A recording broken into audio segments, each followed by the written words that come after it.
Commander Zephrix sat in the sterile medical bay of the Galactic Council's rehabilitation station, his 3 arms trembling as he reached for the recording device. The scars across his chitinous exoskeleton told a story that few beings in the galaxy would believe. His compound eyes, once bright with the confidence of a seasoned military leader, now held the hollow stare of someone who had witnessed the impossible. "My name is Commander Zephrix of the Caltharian Imperial Fleet," he began, his voice a raspy whisper through his translation collar. "What I am about to tell you will sound like the ravings of a damaged mind. I wish that were true. I wish I could dismiss what I saw as hallucinations brought on by combat stress. But, the evidence is carved into my very soul." The recording device hummed softly, its blue light indicating that every word was being captured for the Galactic Council's archives. Zephrix had requested this session himself, knowing that his testimony would either be dismissed as the fantasies of a broken soldier or accepted as the most important intelligence report in galactic history.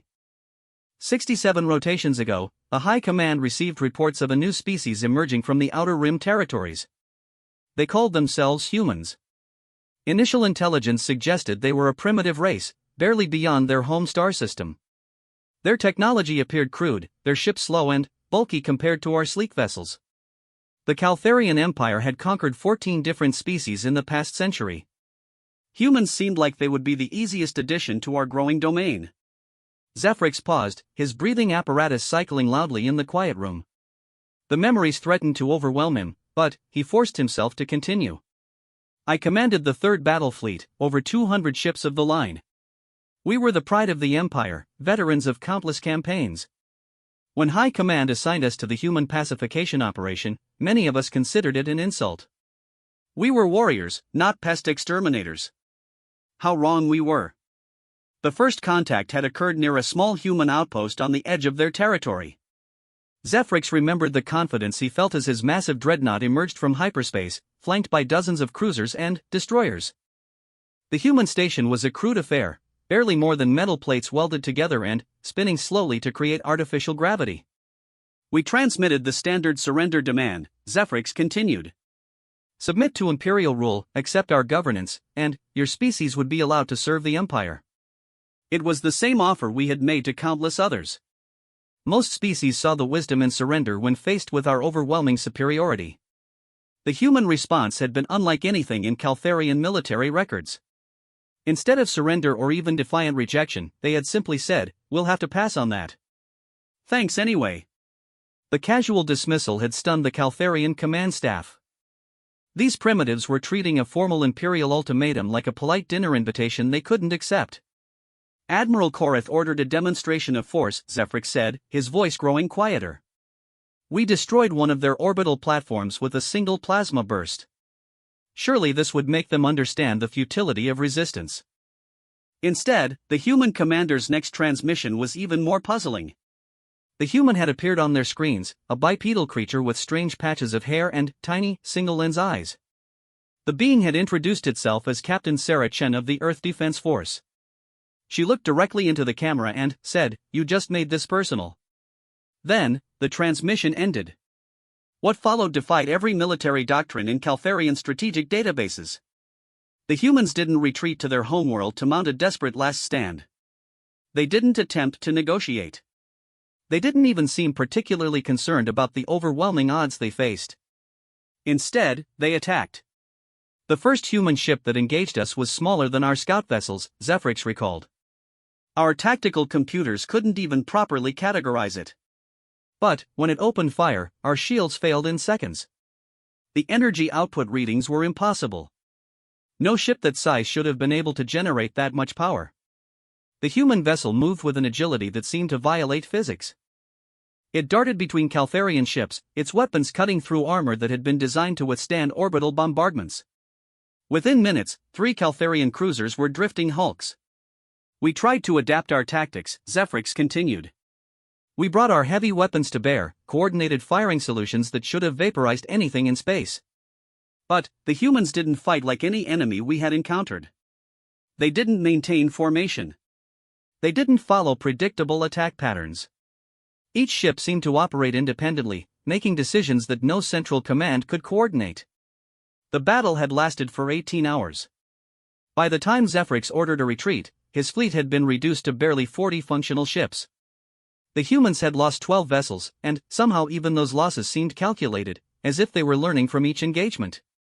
The worst part wasn't the military defeat, Zephrix said, his voice breaking slightly. It was what we discovered when we analyzed the wreckage. The human ships weren't using exotic technology we couldn't understand. Their weapons were based on principles we had mastered centuries ago. Their engines used fusion technology that was considered obsolete in most civilized systems. The Calthorans had captured several human bodies during the battle. Medical analysis revealed that these beings were not cybernetically enhanced or genetically modified supersoldiers. They were completely organic, their brains operating on basic electrochemical impulses. They should have been slower to react than any military AI system. Yet somehow, these biological entities were making tactical decisions faster than our quantum processors. They were coordinating complex maneuvers without any detectable communication between their ships. Our intelligence officers spent weeks trying to understand how they were doing it. The retreat to Caltharian space had been a nightmare. The humans didn't simply let them leave. Small groups of human ships appeared along their withdrawal route, striking at damaged vessels and rescue operations. They moved through space like predators, always seeming to know where the Caltharian fleet would be. 3 more of our battle groups were dispatched to intercept us and reinforce our position, Zephrix said. The humans ambushed each one. How they knew our military protocols, our standard operating procedures, our communication frequencies, we never figured out. By the time the remnants of Zephrix's fleet reached Caltharian territory, the humans had somehow preceded them. Listening posts along the border reported human ships conducting what appeared to be reconnaissance missions. The speed of their advance was impossible. They were covering distances that should have taken months in a matter of days. High Command refused to believe our reports, Zephrix continued. They accused us of cowardice, of fabricating stories to excuse our defeat. Admiral Koreth was stripped of rank and exiled. I was demoted and assigned to a defense station. But the humans were coming. The invasion of Caltharian space began 3 weeks later. Human ships appeared simultaneously at 17 different border systems. Each attack followed the same pattern. The humans would arrive in small groups, engage the local defense forces, and, within hours, the entire system would be under their control. We tried everything, Zephrix said. We deployed our most advanced warships, our elite units, our experimental weapons. Nothing worked. The humans adapted to every strategy we employed. They learned from every engagement. It was like fighting an enemy that could read our minds. The fall of Calthar Prime, the Empire's capital world, took exactly 6 hours. The planetary defense fleet, comprised of over 300 ships, was systematically dismantled by a human task force of 50 vessels. Zephrix had been present for the final engagement, commanding a heavy cruiser in the last desperate attempt to save their homeworld. I watched human ships perform maneuvers that should have torn them apart, he said. They pulled acceleration forces that would have liquefied any crew we knew of. Yet somehow, these humans not only survived but continued fighting with perfect coordination. The surrender of the Caltharian Empire was broadcast across their entire territory. But, instead of the expected occupation and subjugation, the humans had done something unprecedented in galactic history. They left. After we surrendered, the human fleet simply departed, Zephrix said, confusion still evident in his voice after all this time. They didn't establish occupation forces. They didn't demand tribute or territory. They transmitted a single message to our government: don't do this again. Then, they were gone. The medical staff had told Zephrix that his testimony was being reviewed by the Galactic Council's Military Analysis Department. Early reports suggested that similar encounters were being documented throughout the galaxy. Species that had thought themselves the dominant military powers were discovering that humanity represented something entirely new. I have studied warfare my entire adult life, Zephrix concluded. I understand tactics, strategy, logistics, and command. But humans, they fight like they're playing some kind of game we don't know the rules to. They take risks that should be suicidal and somehow turn them into victories. They coordinate without communication, adapt without time to analyze, and win battles they have no right to survive. The recording device continued its quiet humming as Zephrix struggled to find words for his final thoughts. The galaxy has been at peace for nearly 60 rotations since humanity emerged, he said.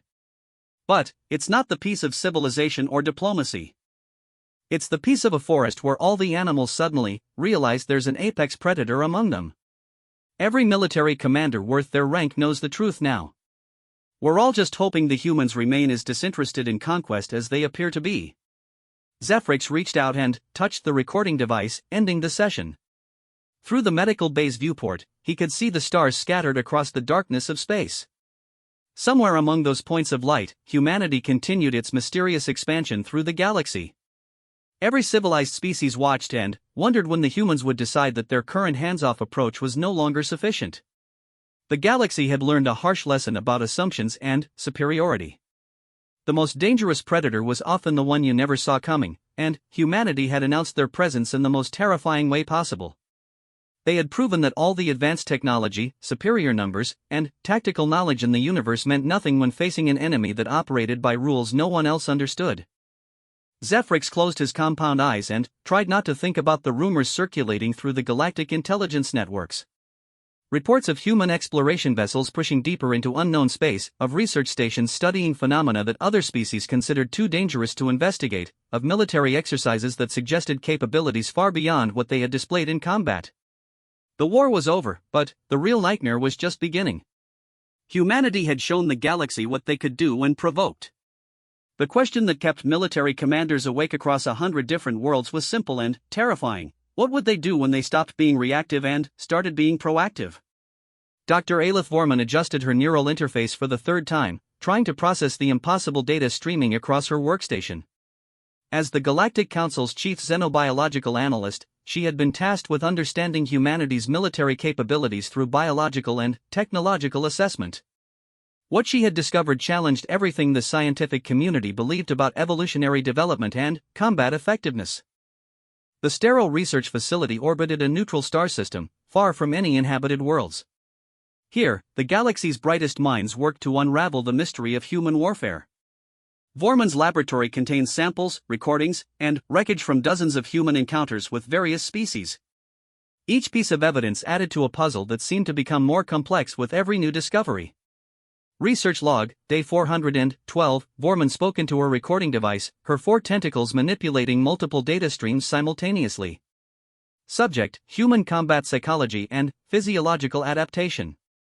Previous assumptions about baseline organic limitations continue to prove inadequate for explaining observed phenomena.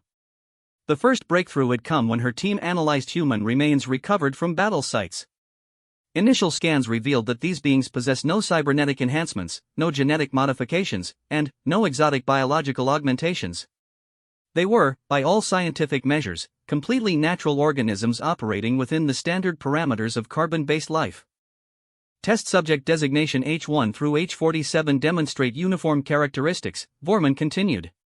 Standard bipedal configuration, single-brain neural processing, limited sensory input compared to most sentient species. Reaction time measurements fall within expected ranges for organic entities. Yet combat performance data indicates response speeds that exceed our fastest artificial intelligence systems. The contradiction had driven Vorman's research team to conduct increasingly sophisticated analyses. They had reconstructed battle scenarios using advanced holographic simulation, mapping every movement and decision made by human combatants. The results defied conventional military science. Humans appear to process tactical information through methods we cannot detect or measure, she said. During the Battle of Zirion 7, human pilots made course corrections that anticipated enemy movements before those movements were initiated. Our temporal analysis confirms that these decisions occurred before any possible sensory input could have reached human neural processing centers. The research team had initially suspected some form of extrasensory communication or prediction technology. Captured human equipment was subjected to intensive analysis, broken down to the molecular level. Every component was catalogued, every energy signature mapped, every potential hidden system exposed. The technology was sophisticated but entirely comprehensible. Human weapons systems operate on principles we have understood for millennia, Vorman reported. Directed energy weapons utilizing standard plasma generation, kinetic projectile systems using electromagnetic acceleration, defensive shields based on conventional force field manipulation. Nothing exotic, nothing we haven't seen before. The real mystery lay in how humans used their conventional technology to achieve impossible results. Analysis of combat footage revealed coordination patterns that suggested a level of tactical integration that should have required direct neural linking between all participants. During the assault on Caltharian Station Omega, 43 human vessels executed a synchronized attack pattern that required split-second timing across a battlefield spanning 12,000 kilometers, Vorman noted. Communication lag alone should have made such coordination impossible, yet the entire operation proceeded with clockwork precision. The research team had intercepted human communications during several engagements. The transmissions were standard radio frequencies, unencrypted, and often consisted of seemingly casual conversation between crew members. There was no indication of tactical data exchange, no complex coordination protocols, no evidence of the sophisticated command structure such operations should have required. Human communication transcript from the Battle of Rigel Station, Vorman read from her files. Quote, "Hey Marcus, that cruiser on the left looks lonely." Response, "Yeah, I see it. Want to introduce ourselves?" End quote. 7 seconds later, 2 human destroyers executed a flanking maneuver that resulted in the destruction of a Rigelian heavy cruiser. The casual nature of human combat communication had initially been dismissed as some form of code.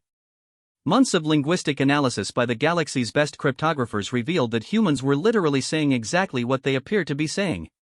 Their tactical coordination was somehow occurring through informal conversation and, apparently, intuitive understanding. Behavioral analysis reveals that humans treat warfare as a form of competitive recreation, Vorman continued. Psychological profiles constructed from intercepted communications suggest that they experience what can only be described as enjoyment during combat operations. This contradicts all established models for sapient behavior under life-threatening stress. The psychological aspect of human warfare had proven to be the most disturbing element for the research team. Every other species in the galaxy treated combat as a necessary evil, a last resort when diplomacy and negotiation failed. Humans seemed to approach warfare as an intellectual challenge, a test of skills and creativity. Analysis of human tactics reveals a consistent pattern of experimentation and adaptation, Vorman noted. Each engagement demonstrates new approaches to combat problems, as if they are testing different solutions rather than applying established military doctrine. The research team had documented instances where humans deliberately employed less effective strategies simply to observe enemy responses. They would sometimes handicap themselves, using older equipment or smaller forces, as if they were trying to make their opponents more competitive. During the siege of Antares colony, human forces possessed sufficient firepower to overwhelm defensive positions within the first hour, Vorman said. Instead, they conducted a 48-hour operation that allowed defenders multiple opportunities to adapt and counterattack. Post-battle analysis suggests humans were using the engagement as a learning experience. This approach to warfare created a feedback loop that made humans increasingly dangerous with each encounter. Every battle provided them with data about their opponent's capabilities, tactics, and weaknesses. They seemed to view each conflict as a laboratory experiment where the stakes happened to be measured in lives and starships. Intelligence reports indicate that humans have detailed files on every species they have encountered, Vorman continued. However, these files focus not on standard intelligence gathering metrics but on behavioral patterns, tactical preferences, and what they refer to as fun facts about each species' military capabilities. The fun facts were perhaps the most unsettling aspect of human intelligence gathering. Instead of focusing on strategic vulnerabilities or exploitable weaknesses, humans collected information about their opponents that seemed designed for entertainment rather than military advantage. Sample entry from captured human intelligence database, Vorman read. Subject, Caltharian Imperial Fleet. Note, really like their plasma cannons but terrible at improvisation. If you change tactics mid-battle they get confused and start following their manual instead of adapting. Also, their ships make this cool whistling sound when the engines are damaged. The casual, almost affectionate tone of human intelligence reports suggested that they viewed their enemies as participants in some elaborate game rather than genuine threats. This attitude was reflected in their treatment of prisoners and occupied territories. Humans seemed genuinely puzzled when captured enemies displayed fear or hatred. Debriefing reports from prisoners released by human forces indicate standardized treatment that can only be described as hospitality, Vorman noted. Humans provide medical care, comfortable accommodations, and what they refer to as entertainment during captivity. Many prisoners report that humans seem eager to discuss the battles they participated in, often requesting feedback on tactical decisions. The entertainment provided to prisoners included access to human cultural materials, recreational activities, and educational resources. Some prisoners reported that their human captors seemed more interested in teaching them about human civilization than extracting military intelligence. Former prisoner-designate K-47 reports being given access to human historical records, entertainment media, and educational materials, Vorman said. Quote, "They wanted to know what I thought about their movies. The guard spent hours explaining something called baseball. When I was released, they gave me copies of their music to take home. I still don't understand what they were trying to accomplish." This behavior pattern extended to human occupation policies. When humans controlled territory, they made minimal changes to existing governmental structures, often simply installing advisory positions rather than replacing local leadership entirely. Human occupation procedures appear designed for temporary administration rather than permanent control, Vorman observed. They focus on infrastructure improvement, educational enhancement, and what they term cultural exchange opportunities. Most occupied populations report improved living conditions during human administration. The temporary nature of human occupation was perhaps the most confusing aspect of their expansion patterns. Humans would invest significant resources in improving conquered territories, then withdraw their forces and return control to local populations with minimal conditions for continued independence. Post-occupation territories demonstrate remarkable stability and prosperity, Vorman noted.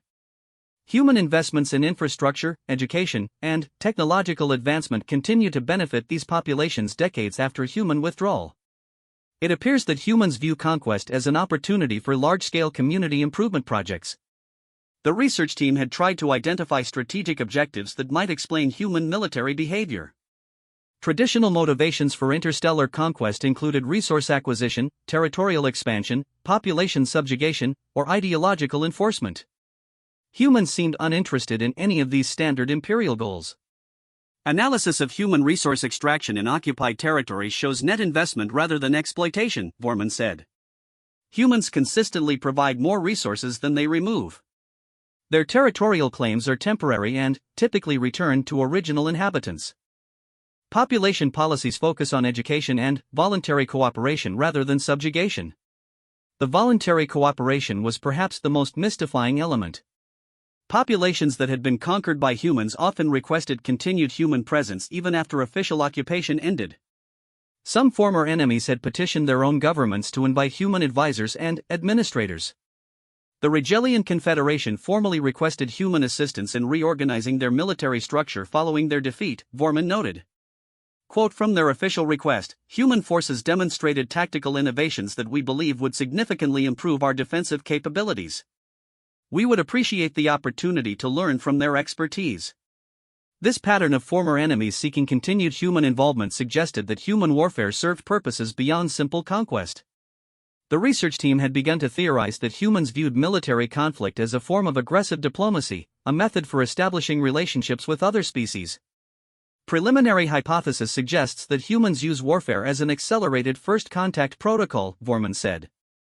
Military engagement allows them to rapidly assess the capabilities, culture, and potential compatibility of encountered species while demonstrating their own technological and tactical sophistication. The hypothesis was supported by human behavior patterns following successful military campaigns. Instead of exploitation or subjugation, humans typically initiated cultural exchange programs, educational initiatives, and technological cooperation projects. They seemed to view former enemies as potential partners who had simply needed proper introduction to human capabilities.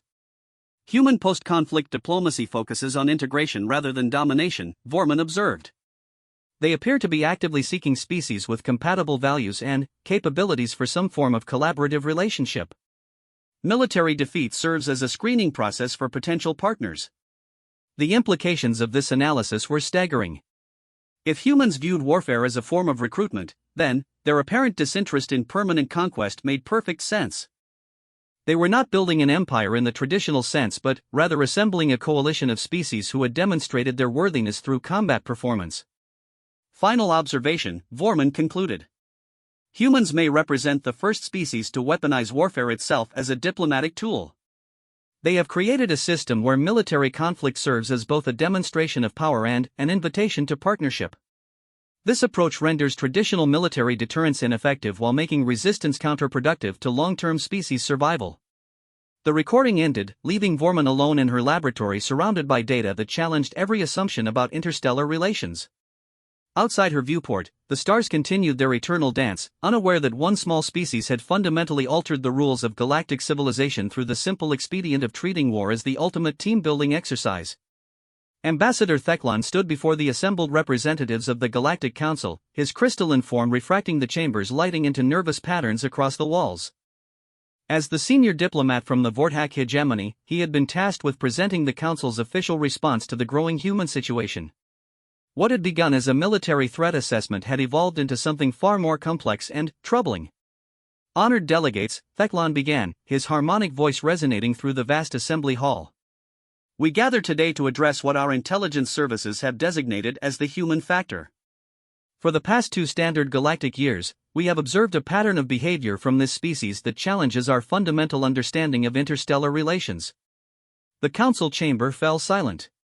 Representatives from 47 different species focused their attention on the central podium, where a massive holographic display showed the current extent of human-influenced space. Red markers indicated direct military engagements, yellow showed territories under temporary human administration, and green marked regions where humans had withdrawn but maintained diplomatic relations. The scope of human expansion exceeds anything in recorded galactic history, Theklan continued. Yet traditional metrics for measuring imperial growth prove inadequate when applied to human methodology. They do not conquer in any sense we understand. They do not exploit resources or subjugate populations. Instead, they appear to be conducting some form of galaxy-wide social experiment. The first slide displayed comparative data from human interactions with different species. The Caltharian Empire, the Rigelian Confederation, the Zirian Collective, and dozens of smaller civilizations had all experienced similar encounters with human forces. In each case, the pattern was identical: overwhelming military demonstration, brief occupation, infrastructure improvement, and voluntary withdrawal. Analysis of human diplomatic communications reveals a consistent message, Theklan said. They refer to their activities as neighborhood improvement projects and describe military actions as introducing themselves. Their official diplomatic correspondence includes phrases such as helping out and making friends to describe what we recognize as conquest and occupation. The linguistic analysis had been conducted by the Council's most sophisticated translation algorithms. Human language patterns suggested that they genuinely viewed their military activities through the lens of community assistance rather than imperial expansion. This perspective appeared to be held at every level of human society, from individual soldiers to high-ranking military commanders. Direct communication with human diplomatic representatives has yielded disturbing insights into their motivations, Theklan continued. When questioned about their territorial ambitions, humans express confusion at the concept of permanent conquest. They repeatedly state that they are simply helping their neighbors get organized and making sure everyone can defend themselves properly. A holographic display shifted to show recordings from formal diplomatic meetings. Human ambassadors appeared relaxed and friendly, treating serious interstellar negotiations as casual conversations between colleagues. They showed genuine interest in the welfare of species they had recently defeated in combat, often offering technical assistance and resource-sharing agreements. Human Ambassador Sarah Martinez's statement to our diplomatic corps is representative, Theklan read from his files. Quote, "Look, we know you guys are worried about us, but honestly we're just trying to help out. The galaxy is a big place and there are a lot of dangerous things out there. We figure if everyone can take care of themselves and work together, we'll all be better off. Plus, it's more fun when everyone can participate." The casual reference to fun had become a recurring theme in human diplomatic communications. Humans seem to view interstellar relations as an entertaining challenge rather than a serious political necessity. This attitude extended to their approach to military conflict, economic policy, and territorial administration. Economic analysis reveals that human activities result in net resource loss for their civilization, Theklan noted. They invest more in infrastructure improvements, educational programs, and defensive upgrades for other species than they extract through trade agreements or resource access. By traditional economic models, human expansion should have bankrupted their civilization within the first year. The economic data was perhaps the most confusing aspect of human behavior. They operated at a massive resource deficit, pouring wealth and advanced technology into territories they would eventually abandon. Their trade agreements were remarkably favorable to their partners, often providing advanced technology and resources in exchange for what humans described as friendship and good times. Trade Representative Chen's explanation for these policies defies economic logic, Theklan continued. Quote, money isn't really the point. We've got plenty of stuff and we like sharing. Besides, it's way more interesting when everyone has cool toys to play with. Makes the galaxy a more exciting place. The reference to toys was typical of human communication patterns. They consistently described advanced military technology, sophisticated scientific equipment, and complex manufacturing systems as toys, games, or entertainment devices. This casual attitude toward resources that other species considered strategically vital suggested a fundamental difference in values and priorities. Cultural analysis indicates that humans operate from a scarcity paradigm that is the inverse of standard galactic norms, Theklan explained. While most species view resources as limited and competition as necessary, humans appear to believe that abundance increases through sharing and cooperation. They treat resource hoarding as inefficient rather than strategic. The cultural assessment had been conducted through extensive analysis of human entertainment media, educational materials, and informal communications intercepted during various diplomatic contacts. Human society appeared to be built around concepts of collaborative competition, where individual success was measured by contribution to group achievement rather than personal advancement. Human educational systems emphasize what they term team building and community service, Theklan noted. Children are taught to view challenges as opportunities for group problem solving. Military training focuses on coordinated adaptation rather than individual combat effectiveness. This explains their unusual battlefield coordination without direct communication. The team-building concept extended to human military doctrine. Analysis of captured human training materials revealed that their forces practiced scenarios where success required real-time cooperation between units with no formal command structure. Soldiers were taught to make independent decisions that supported overall objectives without explicit orders or coordination. Human military philosophy treats warfare as an elaborate team sport, Theklan said. Training exercises are referred to as games and combat operations are described as playing with new friends. This language pattern appears to be literal rather than metaphorical. Humans genuinely experience warfare as a form of recreational activity. The recreational aspect of human warfare had initially been dismissed as propaganda or psychological warfare tactics. Extended observation revealed that humans maintained this attitude even in private communications and internal military documentation. They appear to find combat genuinely enjoyable rather than traumatic or necessary. Psychological profiles constructed from prisoner interviews and battlefield observation indicate that humans experience positive emotional responses to combat stress, Theklan continued. They demonstrate increased creativity, enhanced cooperation, and what can only be described as entertainment satisfaction during military operations. This psychological pattern explained many of the unusual tactical decisions observed during human military campaigns. They would deliberately choose complex or challenging approaches to military objectives, often taking risks that more conservative strategies would have avoided. The impression was of forces that wanted their opponents to provide interesting problems rather than easy victories. The siege of Vorthan Prime provides a clear example of human recreational warfare, Theklan said. Human forces possessed overwhelming superiority and could have forced surrender within hours. Instead, they conducted a 6-week campaign that allowed Vorthan defenders to implement multiple defensive strategies, test various tactical approaches, and demonstrate their military capabilities. The extended siege had been puzzling until analysis revealed that humans were essentially providing a training exercise for their opponents. They would adapt their own tactics to counter each defensive innovation, creating an escalating cycle of military improvisation that benefited both sides. Post-siege interviews with Vorthan military personnel reveal universal praise for human tactical instruction, Theklan noted. Quote from General Korthan, "They taught us more about modern warfare in 6 weeks than we had learned in 6 decades. Every day brought new challenges that forced us to think creatively and adapt our strategies. By the end, we were fighting at a level we never knew we could achieve." The instructional aspect of human warfare appeared to be intentional. Captured human military manuals included sections on opponent development and collaborative tactical evolution. Humans seemed to view their enemies as students who needed challenging coursework rather than targets to be eliminated. Human military doctrine explicitly states that the ideal outcome of any conflict is mutual improvement in capabilities and understanding, Theklan read. Their strategic objectives include teaching cool new tricks, learning awesome stuff from opponents, and making sure everyone has a good time. These are not coded military terms but literal operational goals. The good time objective had been achieved with disturbing consistency. Species that had fought against human forces reported surprisingly positive experiences despite military defeat. Many former enemies described their conflicts with humans as challenging, educational, and strangely enjoyable rather than traumatic or destructive. The Regelian After-Action Report describes their military engagement with humans as the most engaging tactical exercise in Regelian military history, Theklan said. They formally requested permission to schedule regular training exercises with human forces. Similar requests have been submitted by 17 other species. The requests for continued military engagement represented an unprecedented development in galactic relations. Traditional military defeats resulted in resentment, desire for revenge, and long-term hostility between species.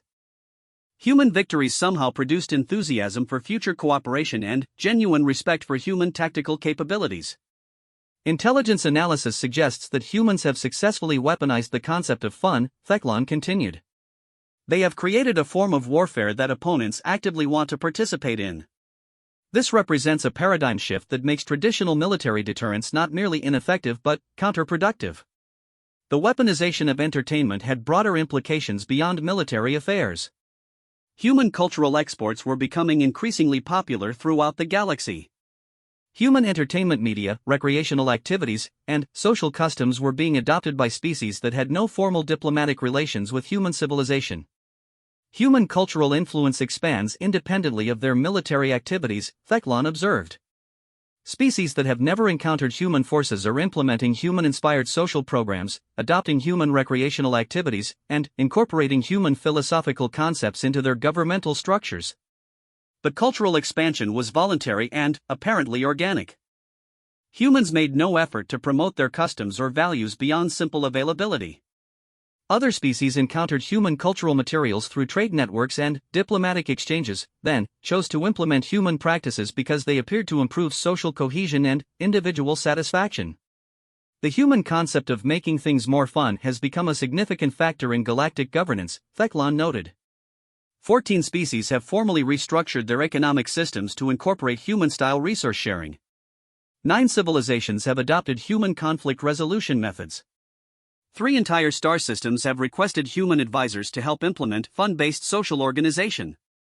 The fun-based organization was perhaps the most revolutionary aspect of human influence. Traditional galactic civilizations operated on hierarchical power structures designed for resource control and territorial defense. Human society appeared to function through voluntary cooperation motivated by mutual entertainment and collaborative achievement. Preliminary analysis suggests that human social organization may be more efficient than traditional hierarchical systems, Theklan said. Species that have implemented human-inspired governmental reforms report increased productivity, reduced social conflict, and improved resource allocation. Citizens appear more motivated and creative when they view their work as collaborative entertainment rather than mandatory service. The efficiency gains were measurable and significant. Human-influenced civilizations were demonstrating technological advancement rates that exceeded historical norms by substantial margins. Social problems that had persisted for centuries were being resolved through human-inspired community engagement programs. The Zirian Collective's implementation of human recreational work programs resulted in a 37% increase in manufacturing efficiency and a 62% reduction in worker dissatisfaction complaints, Theklan reported. Similar results have been documented across multiple species and governmental structures. The success of human social models was creating pressure for broader adoption throughout the galaxy. Species that had resisted human military advances were voluntarily implementing human cultural practices after observing their effectiveness in neighboring civilizations. We face an unprecedented situation, Theklan concluded. Humanity has created a form of cultural conquest that operates through voluntary adoption rather than forced conversion. They have made their civilization so attractive that resistance becomes a choice to remain disadvantaged rather than a defense of independence. The chamber remains silent as delegates process the implications of Theklan's report.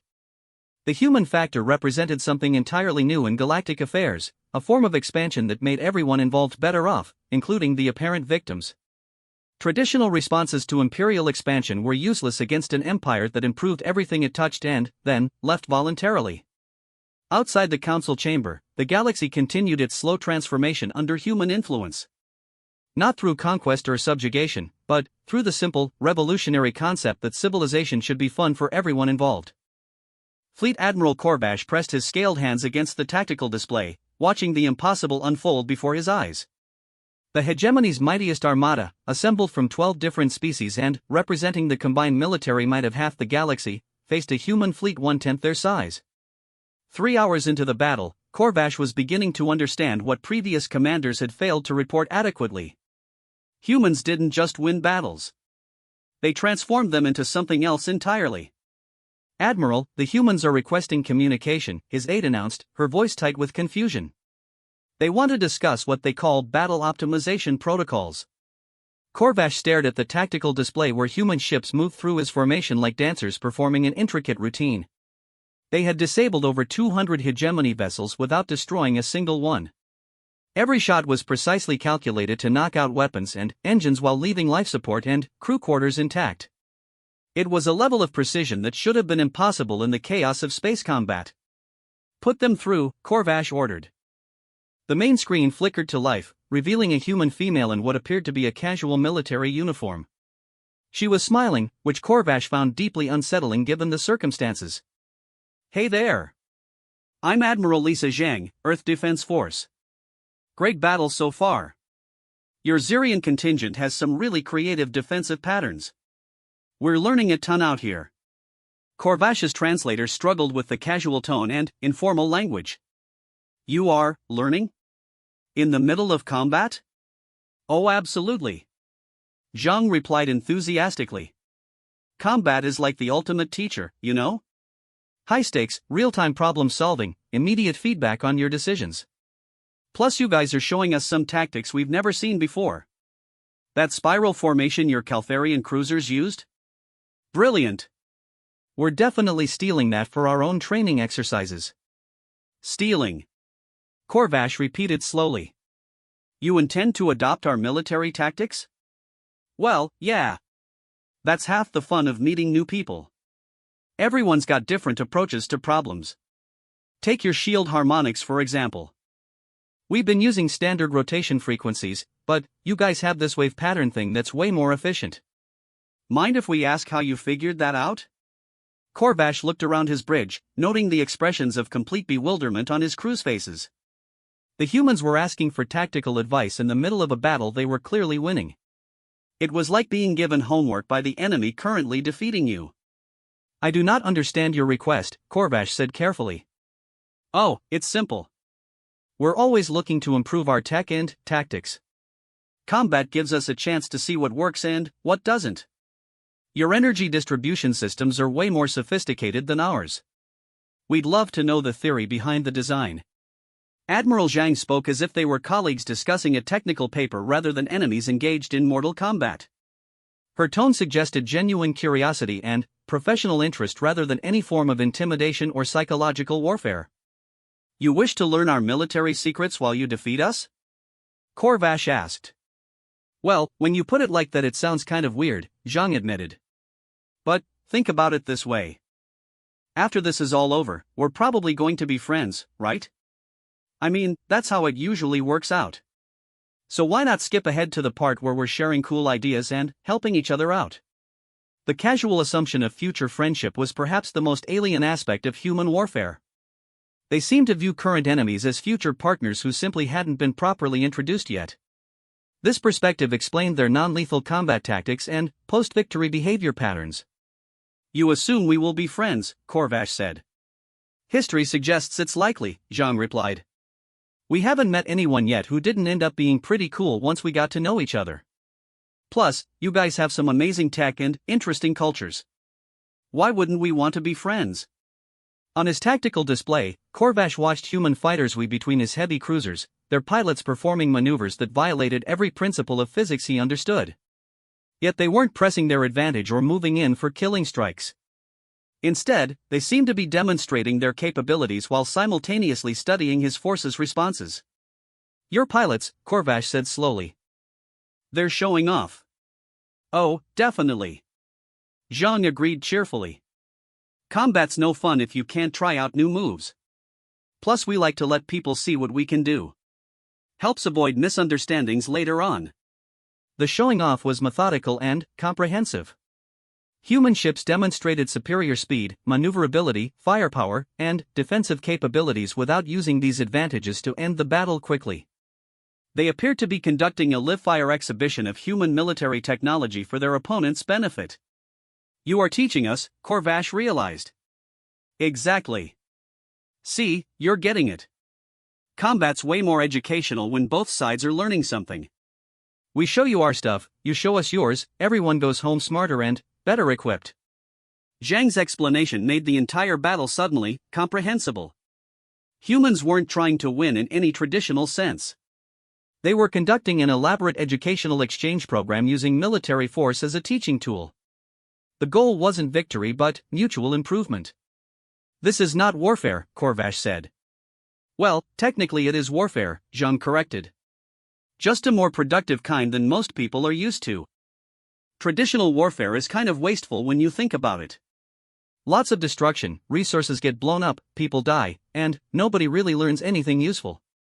We prefer the kind where everyone comes out ahead. The human approach to warfare was revolutionary in its simplicity. Instead of viewing conflict as a zero-sum competition where one side's victory required the other's defeat, they had created a positive-sum system where engagement benefited all participants. But, you must achieve your strategic objectives, Corvash protested. Our strategic objectives are pretty simple, Zhang explained. Make friends, learn cool stuff, help people solve problems, and make sure everyone can defend themselves properly. Winning battles is just one way to accomplish those goals. The redefinition of strategic objectives explained the apparent contradictions in human military behavior. They weren't seeking traditional victory conditions like territorial control or resource extraction. Their goals were social and educational rather than material or political. And if we refuse your friendship? Corvash asked. Then, you refuse it, Zhang said with a shrug that somehow conveyed through the video link. We're not going to force anyone to be friends.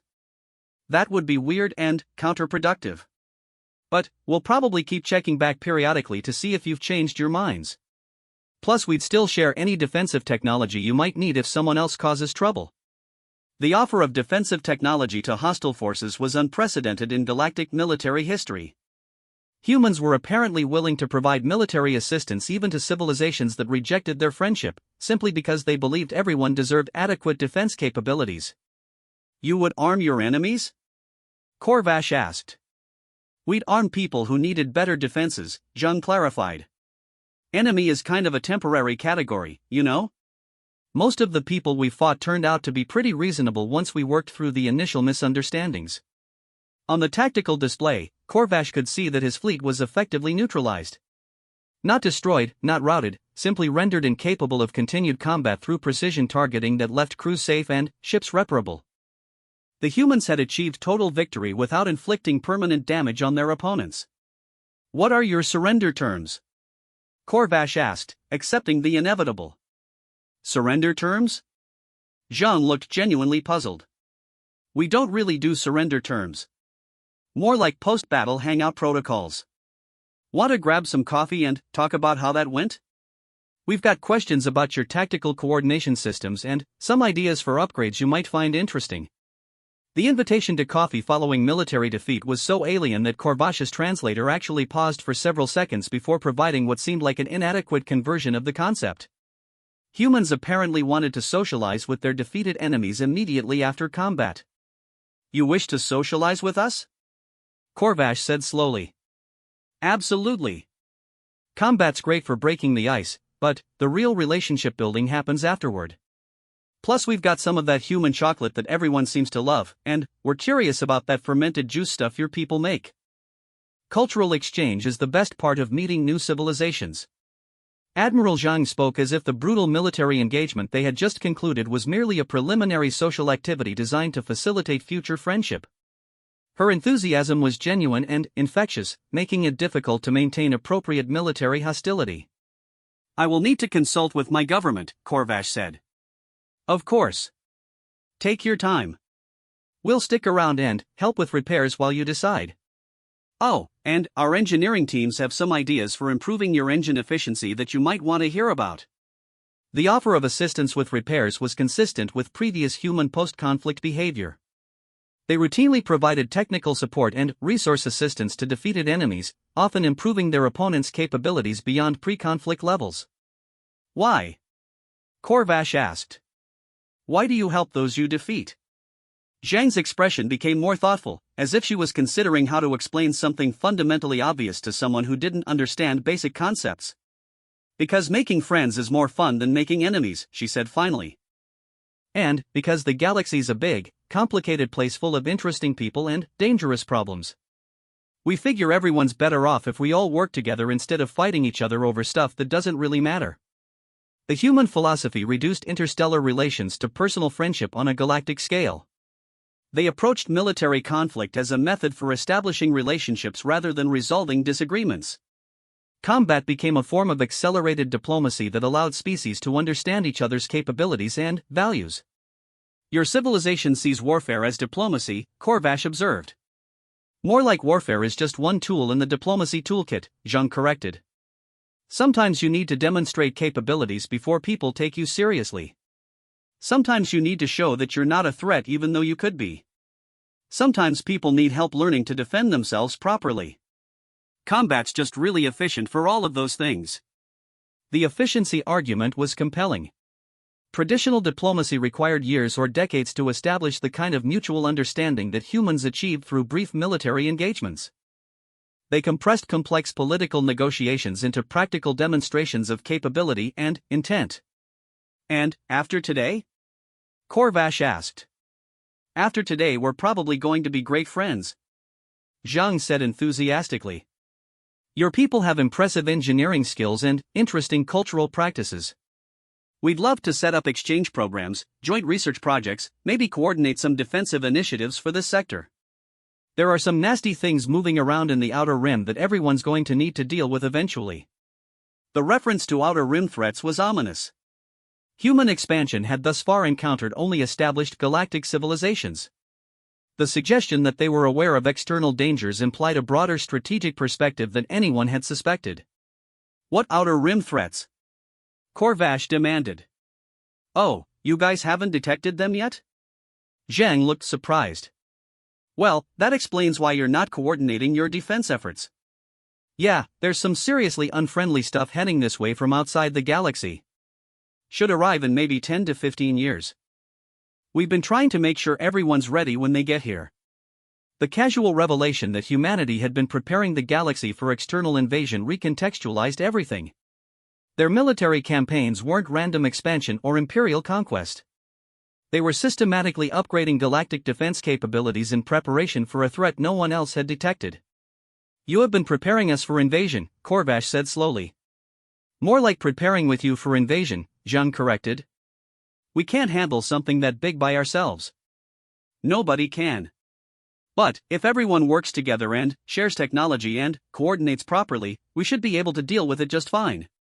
The human grand strategy was revealed in a single sentence. They had identified an existential threat to galactic civilization and were systematically building a coalition capable of responding effectively. Their unusual warfare tactics and diplomatic policies were all designed to create a unified defense force from formerly competitive civilizations. How long have you known? Korvash asked. About the external threat? Maybe 20 years. That's when we started our expansion program. We figured we had time to meet everyone, work out the technological integration, and get proper defense networks established before things got serious. 20 years of careful planning and execution had created the current situation.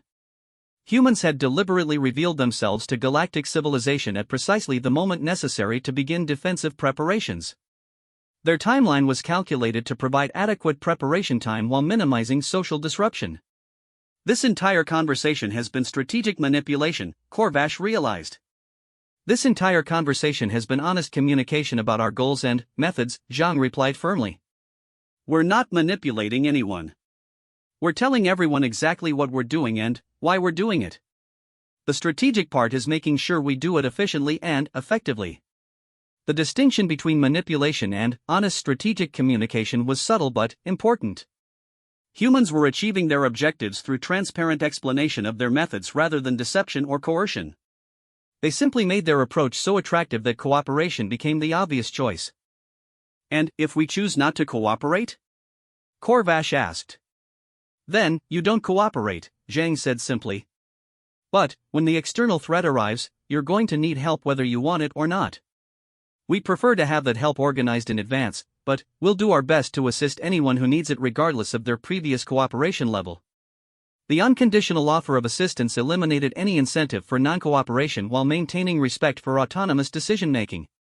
Humans had created a system where participation was voluntary but beneficial, while non-participation remained possible but disadvantageous. You have made resistance pointless, Corvash said. We've made resistance unnecessary, Zhang corrected. There's a difference. You can still choose to fight us if you want to, but there's not really any reason to.